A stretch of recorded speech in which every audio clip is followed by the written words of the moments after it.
Hello friends, welcome back to this channel. दोस्तों, इस video में हम वोडाफोन आइडिया के लिए एक लेटेस्ट अपडेट है सुप्रीम कोर्ट से, उसको हम डिस्कस करेंगे। लेकिन उससे पहले आपसे रिक्वेस्ट करना चाहूँगा कि अगर आप चैनल को फर्स्ट टाइम देख रहे हैं, सब्सक्राइब करके बेल आइकन को हिट कर लीजिए और डीमैट या ट्रेडिंग अकाउंट ओपन कराने के लिए डिस्क्रिप्शन बॉक्स में एक लिंक आपको दिया गया है। दोस्तों, सबसे पहले कल की क्या सिचुएशन रही एक बार जल्दी से डिस्कस करते हैं। देखिए, कल 10.30 के ऊपर ओपन होने के बाद 10.45 का हाई और 9.80 का लो बनाया। 19 करोड़ 56 लाख 92,044 टोटल एनएससी के ऊपर जनरेटेड वॉल्यूम, जहां मार्केट कैप है 28,304 करोड़ रुपए। 9.85 के ऊपर फाइनली 4.37% की गिरावट के साथ बंद हुआ। दोस्तों, अब सीधे खबर की बात करते हैं। अपडेट को समझना बहुत ज़्यादा ज़रूरी है, राइट।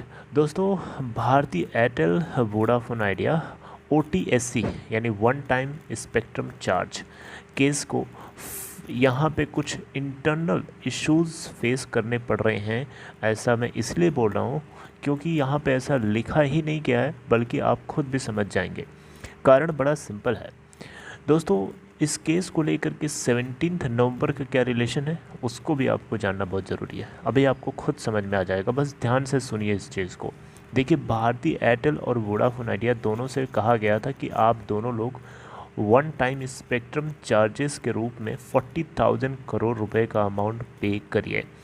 डॉट ने, डिपार्टमेंट ऑफ टेलीकम्युनिकेशन ने ये बात बोली थी। तो दोस्तों, यहाँ पे भारत सरकार और इन कंपनीज़ के बीच में जो लड़ाई है, जो डिस्प्यूट है, ये लगातार चलता रहा है और चल रहा है, जिसको ले करके ये जो केस है सुप्रीम कोर्ट तक पहुँच गया। ये OTSC वाला जो केस है ना, one time settlement, one time spectrum charge का जो केस है, सुप्रीम कोर्ट के दरवाजे के अंदर चला गया। अब यहाँ पे भारत सरकार ने ये मोटिव जो है शो किया है कि ये जो केस है, इस केस को आउट ऑफ कोर्ट सेटल करना चाहते हैं। तो अब मुद्दा बड़ा क्रिटिकल हो गया है कि सुप्रीम कोर्ट में एक तो ये मामला चला गया। अब सुप्रीम कोर्ट के अंदर जा कर के डिपार्टमेंट ऑफ टेलीकम्युनिकेशन ये तो नहीं बोल सकता ना कि ये केस को आउट ऑफ कोर्ट, इस पूरे मामले को आउट ऑफ कोर्ट सॉल्व करना चाहते हैं। तो सुप्रीम कोर्ट पूछेगा ना कि क्यों करना चाहते हो सॉल्व, जब सॉल्व आउट ऑफ कोर्ट करना था तो यहाँ क्यों आए थे? बताइए, सिंपल सा एक क्वेश्चन उठेगा कि नहीं उठेगा। और यहाँ देखिए, इसी चीज़ को लेकर यहाँ पॉइंट भी किया गया। Supreme court ask the dot to come up with fair reasons for withdrawing the case. यानी सुप्रीम कोर्ट ने कहा कि आप इस केस को विड्रॉ करना चाहते हैं तो आपको एक फेयर रीज़न देना पड़ेगा, राइट। अब यहाँ पे इस पूरे मामले को सुनने के लिए सुप्रीम कोर्ट जो है 17 नवंबर 2021 को इस केस को सुनवाई करेगा। अब यहाँ पे जो कुछ भी आपको पता है, उससे यही पता है कि डिपार्टमेंट ऑफ टेलीकम्युनिकेशन चाहता है कि इन कंपनीज़ को रिलीफ मिले, इन कंपनीज़ के लिटिगेशन बर्डन को रिड्यूस करना चाहता है, क्योंकि इसको भी पता है, सबको पता है कि इस पूरे मामले में नुकसान दोनों पार्टीज़ का है। डॉट का भी नुकसान है और वोडा आइडिया का भी नुकसान है, क्योंकि इनको लॉयर्स हायर करने पड़ते हैं। फ़ायदा किसका है फिर? लॉयर्स का। तो अब सुप्रीम कोर्ट में डिपार्टमेंट ऑफ टेलीकम्युनिकेशन ये बात तो नहीं बोलेगा ना। अब सुप्रीम कोर्ट ने पूछा है कि आप एक फेयर रीज़न बताओ कि आप विड्रॉ क्यों करना चाहते हो केस को।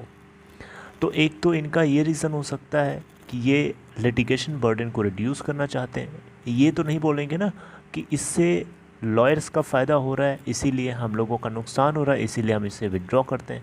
ये तो बिल्कुल इलॉजिकल आंसर हो जाएगा। यहाँ इस तरीके के रिस्पॉन्स से सुप्रीम कोर्ट के जजेस भड़क जाएंगे।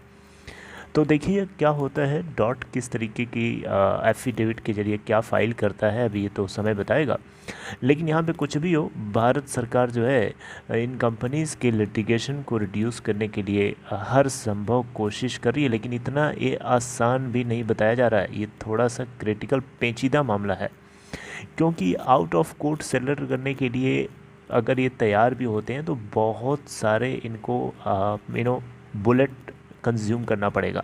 मेरी बात ये है, मेरा मतलब ये है कि इनको बड़ा बहुत मतलब बुलेट कंज्यूम करने का मतलब ये है कि बहुत ही टफ स्टेप्स लेने पड़ेंगे भारत सरकार को, क्योंकि बहुत सारे ऐसी भी कंपनीज हैं जिन लोगों ने already OTSC one time spectrum charge को ऑलरेडी पास्ट में पे कर दिया है, राइट। तो सारे पॉइंट्स को ध्यान में रखते हुए आउट ऑफ कोर्ट सेटलमेंट करने की बात करी जा रही है, और देखना बनता है कि डॉट क्या इसके ऊपर आउटकम लेके आता है सुप्रीम कोर्ट के सामने as a fair reason, right. और उसी से हमें पता चलेगा। तो दोस्तों ये एक अपडेट है, 12 नवंबर आज है। हम लोगों को पता है कि आज इस कंपनी की Q2 की अर्निंग्स भी आनी है, और देखना बनता है कि क्या कुछ और भी पता चलता है फंड रेजिंग को लेकर के, क्योंकि यहाँ पे बताया तो जा रहा है कि कंपनी जो है कॉम्प्रिहेंसिव तरीके से फंड रेजिंग के ऊपर जो है प्लानिंग ही नहीं, बातचीत कर रही है, राइट।